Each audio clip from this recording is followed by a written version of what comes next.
तो हेलो साथियों, नमस्कार। स्वागत है आपका अपने चैनल सक्सेस जंक्शन एक कदम सफलता की ओर में। और हम लेकर के आ गए हैं आपके लिए एमपी पटवारी परीक्षा 2023 में 15 मार्च से लेकर के अब तक जितने भी इंग्लिश के one word substitution, antonym, synonym, idioms and phrase, ये सारे जो आए हुए हैं आपके एग्जाम में वोकैब, उन सभी वोकैब को हम आपके लिए लेकर के आ गए हैं। सारे प्रश्न परीक्षा में पूछे गए हैं। अब इन सारे प्रश्नों को अगर आप देख लेते हैं तो सेम टू सेम ऐसे ही प्रश्न आपको आगे देखने को मिलेंगे। मान लीजिए अगर 4 से 5 अगर सिनोनिम, एंटोनिम आ रहे हैं तो 2 से 3 आपको इसी में से रिपीटेड मिल जाएँगे, ठीक है? तो 2-3 नंबर आपके पक्के हो जाएँगे। इसलिए वीडियो को शुरू से लेकर के अंत तक ज़रूर देखिएगा।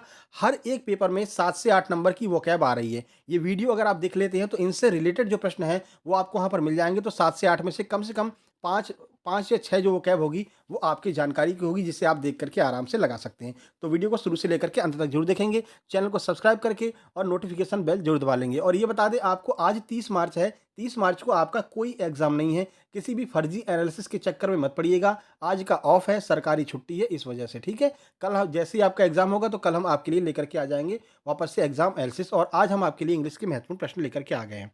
चलिए, एंटोनिम सिनोनिम की सबसे पहले बात कर लेते हैं। तो देखिए, what is the right synonym of word casual? Casual का अर्थ क्या होता है? अब हिंदी भी बताएँगे आपको तो चीज़ें आपको याद रहेंगी। ये जो हिंदी हम आपको बताएँगे ना, ये आपको वन वर्ड सब्स्टिट्यूशन में बहुत ज़्यादा फ़ायदा करने वाली, ठीक है ना? हिंदी बताएँगे, कहीं-कहीं पर ट्रिक भी आपको याद करा देंगे, जिससे कि आपका नंबर ना कम हो, ठीक है? इंग्लिश में ज़्यादा नंबर आप लेकर के आ पाएँ। देखिए, कैज़ुअल का अर्थ है फुसलाना। क्या पूछा है? सिनोनिम। सिनोनिम का मतलब होता है समानार्थी। तो एंटाइस, फ्लैटर और डिसीव, ये तीनों जो हैं वो कैज़ुअल के जो हैं क्या होते हैं? सिनोनिम होते हैं, ठीक है? चलिए आगे बढ़ते हैं। Best meaning express word. अब बेस्ट एक्सप्रेस का मतलब क्या होता है? वही सिनोनिम, ठीक है? सिनोनिम को ही बेस्ट एक्सप्रेस भी कहते हैं, यानी कि सेम टू सेम कौन-सा है? कैंडिड। कैंडिड का अर्थ क्या होता है? हिंदी में कैंडिड का अर्थ होता है बेबाकी, यानी कि बहादुरी, बेबाकी से जो डरता नहीं है, कुछ भी बोल देता है, ठीक है? अब आपसे सिनोनिम पूछा है, इसका सिनोनिम क्या होगा? फेयर और हॉनेस्ट। जो फेयर होगा, जो ऑनेस्ट होगा, वो बेबाकी से अपनी बात बोल सकता है, ठीक है? ऐसे आपको याद रखना है। और बेबाकी का मतलब होता है कैंडिड, ठीक है? चलिए, what is the right antonym of word doubtless? Doubtless का जो है आपका एंटोनिम पूछा है, यानी कि विपरीत पूछा है। अब सबसे पहले आपको ये याद रखना है कि डॉटलेस का मतलब क्या होता है? तो डॉटलेस का मतलब होता है बहादुर। अब बहादुर का एंटोनिम क्या होगा? डरपोक। आइए देखते हैं डरपोक को इंग्लिश में क्या कहते हैं? ठीक है, इससे आपकी वर्ड पावर भी मजबूत हो जाएगी। तो टिमिड, फियरफुल, कोवार्डली। टिमिड, फियरफुल, कोवार्डली, ये डरपोक का अर्थ होता है, ठीक है? फियरफुल का मतलब क्या होता है? डर से भरा हुआ एकदम, तो वो डरपोक हो जाएगा, ठीक है?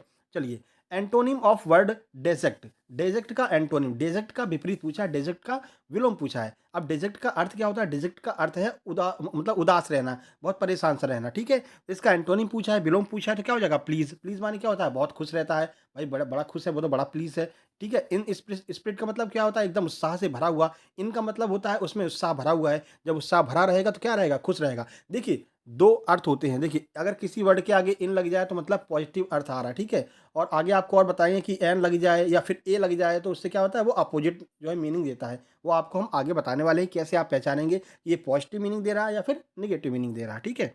देखिए, synonym of word ceremonious. Ceremonious का समानार्थी आपको बताना है। अब सेरेमोनियस का अर्थ क्या होता है? सेरेमोनियस का अर्थ है औपचारिक, ठीक है? देखिए, तो इसका समानार्थी क्या होगा? फॉर्मल और सोलेम। फॉर्मल, आपने कहीं कभी आप जाते होंगे, अगर आप पैंट शर्ट में गए हैं तो लोग कहेंगे वाह क्या फॉर्मल ड्रेस पहन कर के आया है, यानी कि औपचारिक ड्रेस पहन कर के आया है, कोई मतलब भड़काऊ वड़काऊ नहीं पहना है, ठीक है? तो फॉर्मल होता है। फॉर्मल का मतलब होता है औपचारिक, इंग्लिश में उसको सेरेमोनियस कहते हैं, ठीक है? चलिए, अब एंटोनिम पूछ रहे हैं फर्ड का। फर्ड का एंटोनिम आपसे पूछ रहे हैं, यानी कि विलोम पूछ रहे हैं। फर्ड का मतलब क्या होता है? फर्ड का मतलब होता है गृह क्लेश, ठीक है? तो क्या हो जाएगा आंसर इसका? तो डिस्प्यूट और एनिमिटी। कहते नहीं उसके घर में तो बड़ा डिस्प्यूट फैल गया है, यानी कि उस राज्य में, उस जो है देश में डिस्प्यूट हो गया है, यानी कि विद्रोह हो गया है। क्या हो गया? क्लेश हो गया, ठीक है? क्लेश को ही आप डिस्प्यूट कहेंगे, ठीक है? चलिए, अब एक काम करते हैं कि सिनोनिम सिनोनिम एक तरफ कर लेते हैं और एंटोनिम एंटोनिम एक तरफ कर लेते हैं, जो आपके एग्जाम में आए हुए हैं, ठीक है? देखिए, हम 15 मार्च से लेकर के अब तक हमने आपका हर एक शिफ्ट का एनालिसिस किया है। तो वहाँ से हमको जो शब्द मिलते हैं, जो लोग हमें बाद में आप मतलब कि टेलीग्राम के थ्रू भेजते हैं। टेलीग्राम चैनल हमारा सक्सेस जंक्शन के नाम से टेलीग्राम चैनल है, उसको ज्वाइन कर लीजिए। और एक और टेलीग्राम चैनल है सक्सेस जंक्शन लाइव। अब जो सक्सेस जंक्शन है वहाँ पर आपको पीडीएफ मिलती है, जो अब हम वीडियो बना रहे हैं, जो एग्जाम एनालिसिस कर रहे हैं, ठीक है? और लाइव वाला जो चैनल है वहाँ पर हम ऐसी किताबें डालते हैं जो आपके लिए महत्वपूर्ण है। जैसे कि आपके लिए हमने जो है कंप्यूटर की पीडीएफ डाल दी है वहाँ पर, और नीतू मैम की जो वोकैब वाली वो है वो हमने उसमें डाल दिया है, ठीक है? उसके बाद में जो आपका पिनाकल का है, तो एसएससी के जो प्रश्न आए हुए हैं इंग्लिश के, वही यहाँ पर कॉपी किए जा रहे हैं आपके व्यापकों के द्वारा, तो पूरी किताब ही हमने डाल दी है। मैथ वहाँ पर डाल दिया है, तो दोनों आपको ज्वाइन कर लेना है। सक्सेस जंक्शन में आप अगर जाएँगे तो वहाँ पर आपको उसका लिंक भी मिल जाएगा, या आप डायरेक्ट सर्च करके वहाँ पर ज्वाइन कर सकते हैं, ठीक है? चलिए, अब यहाँ पर सिनोनिम की बात कर लेते हैं। देखिए, फॉर सेकंड का अर्थ क्या होता है? छोड़ा हुआ, किसी को छोड़ देना फॉर सेकंड कहलाता है, ठीक है। अब इसका सिनोनिम क्या होता है? तो एबंडेंट, आपने कहीं लिखा हुआ भी देखा होगा, अगर आप कहीं स्टेशन से जा रहे हो तो देखते हैं अगर आप कि वहाँ पर कोई बिल्डिंग होती है ना पीले कलर की, वहाँ पर लिखा रहता है एबंडेंट और हिंदी में लिखा रहता है परित्यक्त, मतलब कि इसको छोड़ दिया गया है, अब इसमें काम नहीं हो रहा, अबंडेंट हो गया, ठीक है। तो फॉर सेकंड का मतलब होता है छोड़ा हुआ और अबंडेंट उसका जो है आपका सिनोनिम हो जाता है, ठीक है। विवेसियस का मतलब होता है जिंदा दिल, ठीक है। तो लाइवली का मतलब ही होता है जिंदा दिल, बहुत एकदम उत्साह से भरा हुआ, खुशी एकदम लबरेज उत्साह से, उसको विवेसियस कहते हैं। और लिवली उसको जो है इसका सिनोनिम हो जाएगा, ठीक है। चलिए आगे बढ़ते हैं। एमिएबल, एमिएबल का अर्थ होता है सुशील या फिर सौम्य, यानी कि बहुत सीधा साधा सुशील सौम्य बंदा है, ठीक है। तो क्या कहेंगे? फ्रेंडली, कहते नहीं कि वो तो यार बड़ा फ्रेंडली लड़का है, मतलब कि एकदम बहुत अच्छे से घुल मिल जाता है, बहुत बड़ा फ्रेंडली है, उसी को एमिएबल कहते हैं, हिंदी में सुशील और सौम्य कहते हैं, ठीक है। चलिए, क्यूरिसियस, क्यूरिसियस अभी आपने सुना होगा, बड़ा जिज्ञासु लड़का यार, उसके अंदर बड़ी क्यूरियोसिटी है, बहुत जानने के लिए इच्छुक रहता है, तो उसका क्या हो जाएगा आपका सिनोनिम? तो इनक्यूसिटी जो है वो इसका सिनोनिम हो जाएगा, ठीक है। चलिए, अनअप्रोचेबल, अनअप्रोचेबल का मतलब क्या होता है? अप्राप्य। देखिए, अप्रोच का मतलब होता है उसको प्राप्त करने के लिए अप्रोच कर रहे हो भाई, उसको प्राप्त करने की कोशिश कर रहे हो, लेकिन अन लग गया, जहाँ पर भी अन लग जाए तो समझ लेना उसका क्या हो गया? अपोजिट हो गया, ठीक है। तो जैसे ही आपको ऐसा, आप ये सबसे ज़्यादा फायदा कहाँ पर करेगा? सबसे ज़्यादा फायदा ये वन वर्ड सब्स्टिट्यूशन में करेगा। जहाँ पर भी वन वर्ड सब्स्टिट्यूशन में नेगेटिव अर्थ निकल रहा हो और किसी ऑप्शन के आगे अगर आपको अन लगा दिख जाए तो आप उसको आंसर लगा देंगे, जिसका अर्थ होता है कि कोई नेगेटिव बात यहाँ पर की जा रही है, ठीक है। ऑप्शन के थ्रू भी आप सॉल्व कर सकते हैं, ठीक है। तो अनअटेंडेड यानी कि जिसे प्राप्त ना किया जा सके, उसे अनअप्रोचेबल कहते हैं और उसे ही अनअटेंडेड भी कहते हैं, ठीक है। चलिए, एब्स्टेन, एब्स्टेन का मतलब होता है बचना, वहाँ से बच करके निकल जाना, ठीक है। तो इसका हो जाएगा इवेड या फिर एब्स्टेन या इवेड, ये इसका सिनोनिम हो जाएगा। इवेड भी होता है और एब्स्टेन भी होता है, बच करके निकल जाना, ठीक है। चलिए, मिसएंथ्रोपिस्ट, इसका अर्थ होता है मानवद्वेषी, यानी कि मानवों से घृणा करने वाला, ठीक है। और इसी को होता है फिलैंथ्रोपिस्ट, यानी कि इसका भी अर्थ होता है मानवों से घृणा करने वाला। और ये दोनों शब्द बहुत बार पूछे गए हैं आपके एसएससी में, और यही प्रश्न आपका व्यापम कर रहा है, वहाँ से कॉपी करके आपके सामने लेकर के आ रहा है, ठीक है। चलिए आगे बढ़ते हैं। देखिए, फोर्टिफाई, फोर्टिफाई का मतलब होता है मजबूत, ठीक है। इसका सिनोनिम क्या हो जाएगा? अंडरमाइन, अंडरमाइन का अर्थ भी होता है मजबूती, ठीक है। फिर उसके बाद है कंजक्चर, कंजक्चर का अर्थ है अनुमान लगाना, और गेस करते नहीं भाई, इस सवाल का गेस लगाओ, और गेस पेपर आ गया है, यानी कि वो अनुमान आ गया, ठीक है, अनुमान वाला पेपर आ गया, ठीक है ना। तो वही कंजक्चर का अर्थ होता है अनुमान, ठीक है। उसके बाद है जिनिक्स, जिनिक्स का अर्थ है बदकिस्मती, बदकिस्मती इसका जिनिक्स का अर्थ होता है। सिनोनिम क्या होगा? स्पेल, अनफॉर्चुनेट, कहते नहीं यार अनफॉर्चुनेटली मैं इतने नंबर से रह गया, अनफॉर्चुनेटली मैं दौड़ से बाहर हो गया, तो क्या होता है? बदकिस्मती होती है। तो जिनिक्स दिया रहेगा सामने आपके, ये ऑप्शन दिए रहेंगे, ये इसका सिनोनिम हो जाएगा, ठीक है। इतने सिनोनिम हमको मिले हैं 15 मार्च से लेकर के आज तक, उनको अलग हमने कंपाइल करके आपके लिए वीडियो बना दी है। और कंप्यूटर की वीडियो ऑलरेडी 15 मार्च से 27 मार्च तक के प्रश्नों की, जो आपकी कंप्यूटर की वीडियो है, वो ऑलरेडी हम अपलोड कर चुके हैं। जैसे ये वीडियो खत्म होगी, इसी स्क्रीन पर आपको वो वीडियो मिल जाएगी, उस पर क्लिक करके उसको भी आप देख करके अपनी तैयारी पक्की कर सकते हैं। सेम टू सेम प्रश्न रिपीट हो रहे हैं। देखिए, इंग्लिश हो गया आपका, जो आपका प्रबंधन हो गया, इसके अलावा कंप्यूटर हो गया, तो इनके प्रश्न, नए प्रश्न कहाँ से लाएंगे भाई? यही कॉपी कर करके इधर उधर, इधर का उधर, उधर का इधर कर रहे हैं। फर्स्ट शिफ्ट का सेकंड में, सेकंड का थर्ड में, और 15 मार्च का 20 मार्च में, ऐसे कर रहे हैं, ठीक है ना। तो वही आप ये पूरा वीडियो देखिए, आपको बहुत फ़ायदा मिलने वाला है। चलिए, अब एंटोनिम की बात कर लेते हैं, कौन कौन से अपोजिट वर्ड पूछे गए हैं। तो देखिए, फ्लुएंट, फ्लुएंट का हिंदी अर्थ होता है धारा प्रवाह, भाई बड़ा फ्लुएंटली बोलता है, क्या है? धारा प्रवाह, ठीक है। और इसका एंटोनिम क्या हो जाएगा? हाल्टिंग, हाल्टिंग का मतलब होता है हकला हकला करके बोलना, ठीक है। और यहाँ पर साउंड भी आ रही, हाल्टिंग हकलाना, हाल्टिंग हकलाना, तो ऐसे भी आप थोड़ा सा अंदाजा लगा सकते हैं, ठीक है।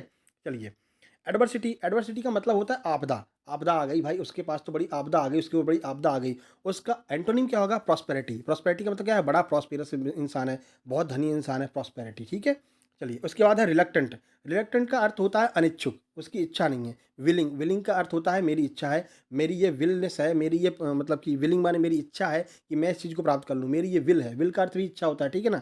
तो यही हो जाएगा, रिलक्टेंट का उल्टा हो जाएगा विलिंग, ठीक है। नोवेल, नोवेल का अर्थ होता है उपन्यास, और उपन्यास का होता है बहुत बड़ा बड़ा होता है। इसका अपोजिट हो जाएगा पोएम या फिर स्टोरी, बहुत छोटी छोटी होती हैं, ठीक है। उसके बाद है इलोक्वेंट, इलोक्वेंट का मतलब होता है सुवक्ता, ठीक है। इसका क्या हो जाएगा? इन आर्टिकुलेट, इन आर्टिकुलेट, सुवक्ता का मतलब होता है अच्छा बोलने वाला, ठीक है। और इसका अर्थ हो जाएगा इन आर्टिकुलेट, ठीक है। आगे बढ़ते हैं। फीबल, फीबल का मतलब होता है बड़ा कमजोर है, अरे भाई बड़ा दुर्बल है, बड़ा फीबल है, दुर्बल, दुर्बल फीबल, दुर्बल फीबल, ऐसे आपको याद हो जाएगा, ठीक है। तो फीबल माने कमजोर, और पावरफुल माने होता है भाई हट्टा कट्टा, एकदम पावरफुल, लड़ने को तैयार, ठीक है। चलिए, आइडियल, आइडियल का अर्थ क्या होता है? आदर्श, आदर्श का उल्टा क्या होगा? एक्चुअल, आप किसी को अपना आदर्श मान लेते हैं, अब आप उसके जैसा बनना चाहते हैं पर एक्चुअल में है तो नहीं, आप अपने आप ही इसमें आ ही रहा है एक्चुअल। एक्चुअल का अर्थ होता है वास्तविकता और आइडियल का होता है आदर्श। आपने उसको आदर्श मान लिया है, आपने एपीजे अब्दुल कलाम जी को अपना आदर्श मान लिया है, पर आप वैसे हैं तो नहीं, आप एक्चुअली कैसे हैं, तो इसका अर्थ होता है एक्चुअल जो है इसका अपोजिट हो जाएगा। ठीक है, चलिए जुडिशियस, जुडिशियस का अर्थ होता है न्यायिक। ठीक है, न्यायिक मतलब वो बड़ा न्यायिक निर्णय दिया है। ठीक है, इसका उल्टा क्या हो जाएगा, अनजस्ट। अनजस्ट माने अनजस्ट अनफेयर, माने कि बिल्कुल भी न्यायिक निर्णय नहीं दिया है, बहुत खराब निर्णय दिया है। ठीक है, तो अनजस्ट अनफेयर इसका जो एंटोनिम हो जाएगा। जुवेनाइल, जुवेनाइल का अर्थ होता है किशोर। ठीक है, कहते हैं नहीं जुवेनाइल कोड बना हुआ है 18 से कम वालों के लिए, जुवेनाइल कोड बना हुआ है, तो जुवेनाइल का अर्थ होता है किशोर। ठीक है, इसका उल्टा क्या हो जाएगा, मिच्योर। मिच्योर जो होते हैं वो 18 प्लस वाले होते हैं, 18 से ज़्यादा उम्र के वो लोग मिच्योर होते हैं, 18 से कम उम्र के जुवेनाइल होते हैं। इनके लिए अलग अलग कोड बनाया था अपने लिए, जो है 18 के बाद वालों के लिए हाई कोर्ट, सुप्रीम कोर्ट ये सब बना रहता है, और जो 18 से कम के होते हैं उनके लिए जुवेनाइल कोड बनता है। ठीक है, चलिए होवेल, होवेल का अर्थ क्या होता है, होवेल का अर्थ होता है झोपड़ी, इसका उल्टा क्या हो जाएगा, बिल्डिंग। जानते हैं, इसके लिए बताने की कोई जरूरत नहीं है। ठीक है ना, झोपड़ी का उल्टा बिल्डिंग हो जाती है। चलिए अब बात करते हैं वन वर्ड सब्सटीट्यूशन जो आपके एग्जाम में आए हुए हैं, आइए देख लेते हैं। तो देखिए, पहला है one who has become dependent on something और ड्रग्स, यानी कि एक ऐसा व्यक्ति जिसको किसी चीज़ की लत लग गई है, यानी कि उसी पर डिपेंड हो गया, ड्रग्स की लत लग गई है, उसको क्या कहते हैं, उसको एडिक्ट कहते हैं, कि यार वो इस चीज़ का एडिक्ट हो गया। ठीक है, हिंदी में उसको व्यसनी कहते हैं। व्यसनी मतलब उसको, मतलब इसकी आदत लग गई है उसको, आप इतना समझ लीजिए। चलिए अगला देखते हैं, the period between childhood and adulthood, यानी कि चाइल्डहुड बचपन से और 18 के बाद के बीच का जो समय होता है उसे हम क्या कहते हैं, तो उसे एडोलसेंस कहते हैं, यानी कि उसे हम किशोरा अवस्था कहते हैं। बचपन से ज़्यादा और एडल्टहुड से कम, तो क्या कहते हैं, किशोरा अवस्था कहते हैं, एडोलसेंस। ठीक है, चलिए आगे बढ़ते हैं। One who has no money, जिसके पास में मनी नहीं है, मतलब जो एकदम भिखारी हो गया है, उसे इंग्लिश में क्या कहते हैं, पॉपर कहते हैं। पॉपर, पॉपर का अर्थ है कंगाल होना। ठीक है, चलिए a tank in which fish kept, एक ऐसा टैंक जहाँ पर मछलियों को पाला जाता है, मछलियों को रखा जाता है देखने के लिए, तो कि उसे क्या कहते हैं, उसे एक्वेरियम कहते हैं। बहुत महत्वपूर्ण है, ये प्रश्न पूछा जाता रहा है। ठीक है, एक्वेरियम यानी कि मछली घर होता है, आपने देखा भी होगा किसी ना किसी, जैसे बड़ी बड़ी आप हॉस्पिटल में जाओगे तो वहाँ एक्वेरियम रखा रहता है, मछलियाँ उसमें चलती रहती हैं रंग बिरंगी। ठीक है ना, चलिए आगे बढ़ते हैं। वीडियो को लाइक जरूर कर देना। इसके बाद में प्रबंधन वाली वीडियो लेकर के आएंगे, जिसमें हम स्पेशली केस स्टडी को फॉलो करेंगे। केस स्टडी से अगर 10 प्रश्न प्रबंधन में आ रहे हैं तो समझ लीजिए 5 से 6 प्रश्न केस स्टडी के ही आ रहे हैं, तो केस स्टडी को कवर कर लेंगे तो लार्ज पोर्शन हमारा कवर हो जाएगा। वो वीडियो भी हो सकता है आज ही हम कोशिश कर अपलोड कर दें, नहीं तो कल तो कर ही देंगे। ठीक है, इसलिए चैनल को सब्सक्राइब जरूर कर लेना। आगे देखते हैं, one who looks on bright side of things, एक ऐसे व्यक्ति जो अच्छी चीज़ों की ओर देखता है उसे क्या कहते हैं, ऑप्टिमिस्ट कहते हैं, यानी कि आशावादी। यानी कि अगर कुछ निराशा भी उसको आ रही होगी ना, तब भी वो सोचेगा यार आगे कुछ अच्छा होगा, यानी आगे कुछ अच्छा होगा, तो ब्राइट साइड की ओर देखता है, अच्छी चीज़ों की ओर देखता है, उसे हम ऑप्टिमिस्ट यानी कि आशावादी कहते हैं। आगे बढ़ें, ए पब्लिश्ड कलेक्शन ऑफ पोएम्स और अदर पीस ऑफ राइटिंग, यानी कि एक पब्लिश जो कलेक्शन जो होता है, किसी चीज़ किसी किताब का कलेक्शन जिसे पब्लिश किया जा चुका है, उसे क्या कहते हैं, तो उसे एंथोलॉजी यानी कि संकलन कहते हैं। कहते हैं ना, उन किताबों का संकलन कर लो, उन पोएम का संकलन कर लो, तो कलेक्ट करके रखते हैं तो उसे हम संकलन कहते हैं। ठीक है, आगे बढ़ते हैं। A doctor who treats children and infants, एक ऐसा डॉक्टर जो बच्चों को और जो छोटे छोटे मतलब कि नवजात शिशु होते हैं उनके लिए जो डॉक्टर होते हैं उन्हें क्या कहते हैं, तो उन्हें पेडिट्रिशियन कहते हैं। ठीक है, तो ये क्या होते हैं, ये बच्चों के डॉक्टर होते हैं। ठीक है, चलिए आगे बढ़ते हैं। The act of killing one self, यानी कि अपने आप को मारने की एक्ट क्या कहलाता है, तो सुसाइड कहलाता है। पता ही है आपको, आत्महत्या। अब देखिए, सुसाइड माने आत्महत्या, रेजिसाइड राजा की हत्या करना रेजिसाइड कहलाता है। ठीक है, उसके बाद मैट्रिसाइड यानी कि माता की हत्या करना मैट्रिसाइड कहलाता है। फैट्रिसाइड फादर यानी कि पिता की हत्या करना फैट्रिसाइड कहलाता है। ठीक है, तो ये चारों लगातार प्रश्न पूछे जाते रहते हैं, हो सकता है आगे आपको देखने को मिले। हम चाहते तो एक ही प्रश्न 4 प्रश्न बना देते, लेकिन क्या मतलब है, समय ही खराब होगा ना, और समय ही सबसे ज़्यादा महत्वपूर्ण है। A person who easily hurt, एक ऐसे व्यक्ति जिसे आसानी से हर्ट किया जा सकता है, आसानी से जिसे चोट पहुंचाई जा सकती है, वो उसे क्या कहते हैं, उसे सेंसिटिव कहते हैं। सेंसिटिव का मतलब होता है संवेदनशील। कहते हैं यार वो तो बड़ा सेंसिटिव इंसान है यार, उससे मत बोलो, मतलब उसको दुख मत पहुंचाओ, बड़ा सेंसिटिव है, बहुत गहरा धक्का लग जाएगा उसको। तो क्या होता है, वो सेंसिटिव इंसान होता है जिसे आसानी से दुख पहुंचाया जा सकता है। अगला देखिए, having been legally declared financially insolvent, यानी कि जिसको लीगली, यानी कि कोर्ट के द्वारा जिसको बोल दिया गया कि भाई ये इंसॉल्वेंट है, यानी कि ये कंगाल हो गया है, और उसे कोर्ट के द्वारा बता दिया गया, लीगली बता दिया गया है, तो उसे हम क्या कहते हैं, उसे बैंकरप्ट कहते हैं। उसे बैंकरप्ट का अर्थ होता है दिवालिया कहते हैं, जिसे लीगली कानूनन तौर पर दिवालिया घोषित कर दिया गया हो। ठीक है, आगे बढ़ते हैं। A medicine to cure effect of poison, यानी कि एक ऐसी मेडिसिन, एक ऐसी दवाई जो पॉइजन माने जहर के प्रभाव को कम करती या फिर समाप्त कर देती है, उसे क्या कहते हैं, उसे कहते हैं एंटीडोट। ठीक है, एंटीडोट का अर्थ होता है एक ऐसी दवाई जो जहर के प्रभाव को हटा देती है, कम कर देती है। ठीक है, अगला देखिए, a person liable to be called to account for his action, एक ऐसा व्यक्ति जो अगर कोई काम करे उसके लिए वो ज़िम्मेदार हो, उसे क्या कहते हैं? उसे एंसरेबल कहते हैं, यानी कि जो उसे हम जवाबदेह कहते हैं। यानी अगर आप कोई अच्छे पद पर पहुँच जाओगे और मान लीजिए आप डीएसपी बन गए, तो आपके क्षेत्र में अगर कोई घटना हो जाती है तो वो आपकी जवाबदारी है, आपको एंसरेबल होना पड़ेगा, आपको जवाब देना पड़ेगा, तो इसी को हम क्या कहते हैं? जवाबदेह कहते हैं, ठीक है? आगे बढ़ें। एनिमल लिविंग इन वाटर, एक ऐसे एनिमल जो मतलब कि वाटर के अंदर रहते हैं, पानी के अंदर रहते हैं, उन्हें क्या कहते हैं? तो एक्वेटिक, यानी कि उन्हें एक्वेटिक मतलब जलीय जीव कहते हैं, ठीक है? चलिए आगे बढ़ते हैं। A letter poem whose author writers is unknown, एक ऐसा लेटर या फिर एक ऐसा पोएम जिसका लिखने वाले का पता नहीं हो, उसे क्या कहते हैं? तो उसे एनोनिमस या फिर गुमनाम या फिर अज्ञात कहते हैं, ठीक है ना? बहुत से लोग अपने नाम के आगे अज्ञात लगा देते हैं, लेखक वगैरह नाम नहीं डालती हैं, तो वो क्या कहलाते हैं? एनोनिमस कहलाते हैं, ठीक है? तो ये वन वर्ड सब्स्टिट्यूशन थे जो हमारे पास में आए थे अभी तक, जितना भी हमने एनालिसिस कराया था उनमें ये प्रश्न हमारे पास में आए थे व्हाट्सएप के थ्रू, टेलीग्राम के थ्रू, तो वो हमने आपको बता दिए हैं, ठीक है? चलिए इडियम्स एंड फ्रेज देख लेते हैं। तो देखिए इडियम्स एंड फ्रेज, तो डैगर्स ड्रोन का क्या अर्थ होता है? कट्टर शत्रु। कहते हैं डैगर्स ड्रोन है भैया, वो जो ड्रोन है ना, जो ऊपर हमारे ड्रोन घूम रहा है, वो हमारी निगरानी कर रहा है, वो क्या है? बहुत हमारा कट्टर शत्रु है, इसलिए वो ड्रोन के द्वारा हमारी निगरानी कर रहा है। तो ऐसे आप याद कर सकते हैं, ठीक है? तो क्या हो जाएगा इसका? इन इम्प्लेसेबल जो है एनिमी होता है, यानी कि बहुत ही ज़्यादा कट्टर शत्रु होता है। ड्रोन याद रखना, ड्रोन से याद हो जाएगा, ठीक है? जहाँ पर भी ड्रोन मिले, डैगर्स ड्रोन मिले, समझ लेना कि ड्रोन से हमारी निगरानी कर रहा है। कौन करेगा निगरानी? जो हमारा कट्टर शत्रु होगा, ठीक है? आगे बढ़ते हैं। At fit as a fiddle, इतना फिट है जैसे कि एक सुई, सुई के समान फिट है, मतलब कि इतना पतला है, ठीक है? तो सबसे स्वस्थ जो व्यक्ति होता है, जिसके आजकल सबसे ज़्यादा बीमारी किसकी है? मोटापे की है, ठीक है? तो फीबल है, इतना मतलब कि इतना फिडल, जैसे कि सुई की तरह एकदम एकदम स्लिम टिलिम है, उसे क्या कहते हैं? सबसे स्वस्थ या फिर हेल्दी, उसके लिए एक वर्ड हो जाएगा, ठीक है? Eight 11th hour, eight 11th hour का मतलब क्या होता है? आखिरी समय पर, ठीक है?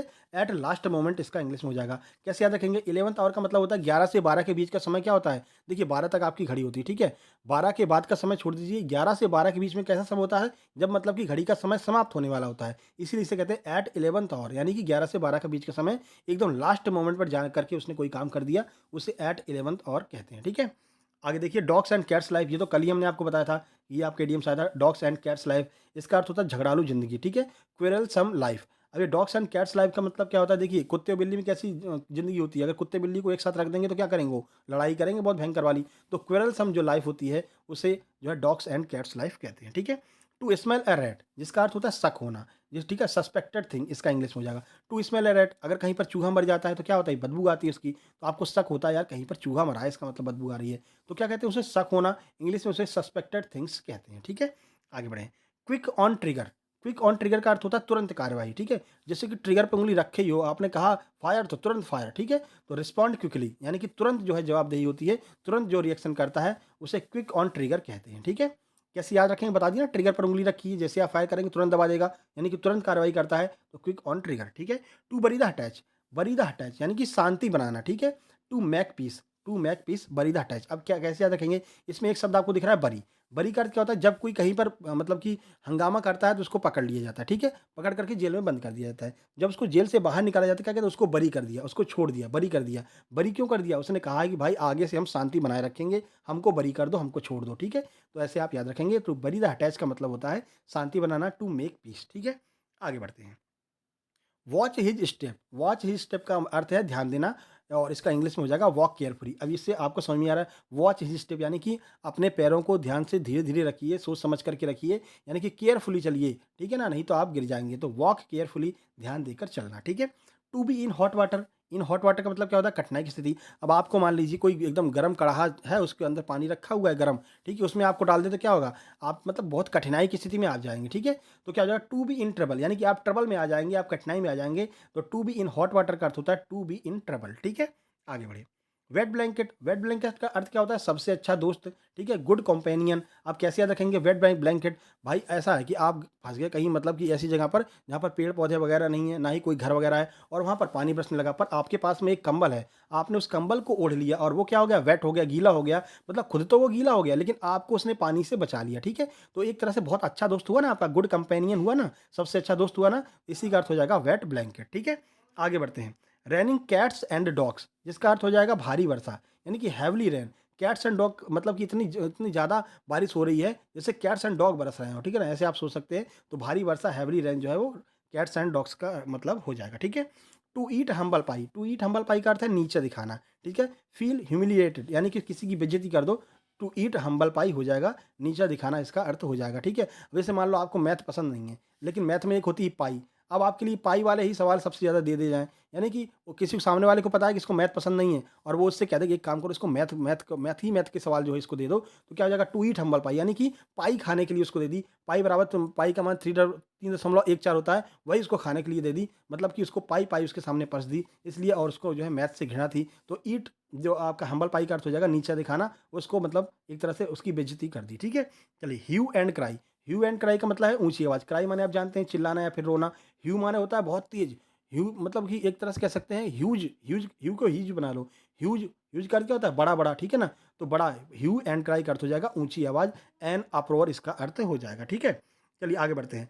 ए टॉल ऑर्डर, यानी कि ए टॉल ऑर्डर का मतलब होता है कठिन लक्ष्य, एक बहुत ही कठिन लक्ष्य आपको दिया जाए, ए डिफिकल्ट टास्क जो है वो टॉल ऑर्डर का अर्थ हो जाएगा, ठीक है? अब इतना हमने आपके लिए कर दिया, अब आपका एक फ़र्ज़ है, आपका एक काम है कि वीडियो को लाइक करेंगे, चैनल को सब्सक्राइब करेंगे और दोस्तों तक शेयर कर देंगे, ठीक है? बाकी इसकी पीडीएफ जो है वो आपको परसों मिल जाएगी। सक्सेस जंक्शन टेलीग्राम चैनल पर जाकर के विजिट कीजिएगा, सर्च करेंगे तो आपको मिल जाएगा। वैसे हम लिंक भी डाल देंगे, पर लिंक के थ्रू कभी-कभी नहीं पहुँचते हैं। आप सर्च कर लीजिए, आपको मिल जाएगा। स्टेशन वाला वहाँ पर लोगो छपा होगा, उसके अंदर जाएँगे, पहले उसको जॉइन करेंगे, फिर उसी के अंदर उस जो है चैनल की लिंक दी हुई है, जहाँ पर हम ये बुक्स वगैरह डाल रहे हैं, ठीक है ना? एसएससी की बुक्स और आपकी कुछ जो मतलब कि ये आपका शॉर्टकट की वगैरह होती है, इनकी बुक्स, या फिर जो आपका फ़ॉर्मूले वगैरह होते हैं, इनकी बुक्स जो भी टीचरों ने अपनी निकाली हैं, वो सारी बुक्स हम कंपाइल करके उस चैनल में डालते हैं जिसका नाम है सक्सेस जंक्शन लाइव। वो अलग से चैनल है और पीडीएफ आपको सक्सेस जंक्शन पर ही मिल जाती है, ठीक है? तो चलिए जल्द ही मिलते हैं एक नई वीडियो में, ठीक है? तब तक के लिए नमस्कार, धन्यवाद, लाइक ज़रूर कर देना।